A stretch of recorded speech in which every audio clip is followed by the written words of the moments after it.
Shimaar kafanaa hordoftoota koo akka maaltaan akkam sa'aatii kana keessa nagaa jirtu nagaa koo dhagalataa waaqayyo kottaadhaan marqaa hojjechuu fi marqaa hojjennaan isiniin jedhaa bishaan kun asitti dafee jira daakottaa naqannaa mooyyatu marqaa ajaa'ibaatu hojjechuudhaaf isiniin jedhaa hundi keessanuu yaamamtanii jirtu kottaa ni nyaattu. Yaamamtanii jirtuun isiniin jedha ayyaana gannaatiif kan hojjetame isiniin jedha hordoftoota kooyi yeroo guyyaan isiniif gadi dhiisuun beeku kanaaf kottaa marqinuu hindaaqqoon hin jirtu malee marqamee jiran isiniin jedha kanaaf nu duukaa bu'aa marqicha keenya daakuu firnoodhaa kanan hojjedhe harka tokkoon viidiyoo waraabaa harka tokkoon immoo hiitee hojjechaadha. Daakuutti ida'anna jechuudha.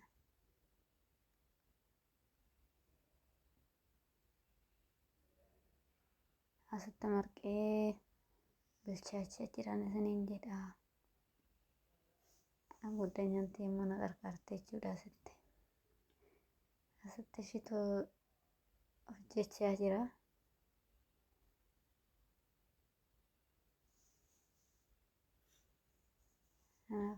Hinaafina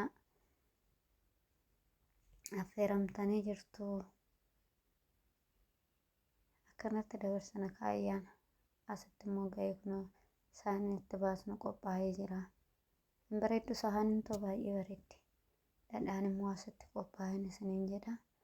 Barbarreenis hundumtuu harka tokko viidiyoo waraabate kanan isiniif as agarsiisuu dhugaa waaqa baay'ee bareeda dhadhaan Itoophiyaa fakkaata. Kanaaf asitti immoo barbarree fi dhadhaa saanii keenyatti naqannee jala qenyee jirra jechuudha. Asitti marqichi bahee qophaa'ee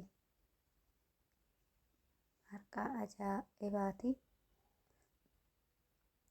Asitti kunoo galabaabbataan jira. Garagalchaan jiran isiniin jedha hordoftoota koo. Asitti dhadhaa itti naqannaa amma. Dhadhicha keenya itti naquuf waaw. Kottaa affeeramtanii naafina. Kanarraa hafnaan immoo dubbiin hin toluun isiniin jedha asitti barbarreen qophaa'ee. Isiniin jedha hin bareedu.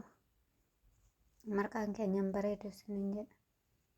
Mo'aa keenya nutti makuu wanti irratti. Kanaaf hin bareedu marqichi keenya. Hin geenye barbarreen itti dabalammas.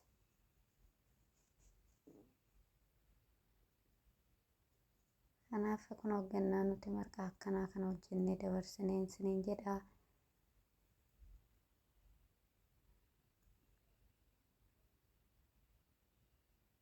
Asitti immoo gubbaa isaati irratti naqnaa jechuudha akka diimatuuf. Kanaaf waa'uudha isiniin jedha irraa hin hafinaa. Kottaa hundi keessanuu affeeramtanii jirtu. Gan waxin handaaqqoon jirtu isuma kana qofa bichaatu qophaa'e. Isin gaafaqa. Kunuu isin gaasiniin jedha. Isin affeeree jiraan hafinaadha. Asitti nyaachuuf. Sanatti argisiisuuf malee nyaachuuf hin jalqabne gana.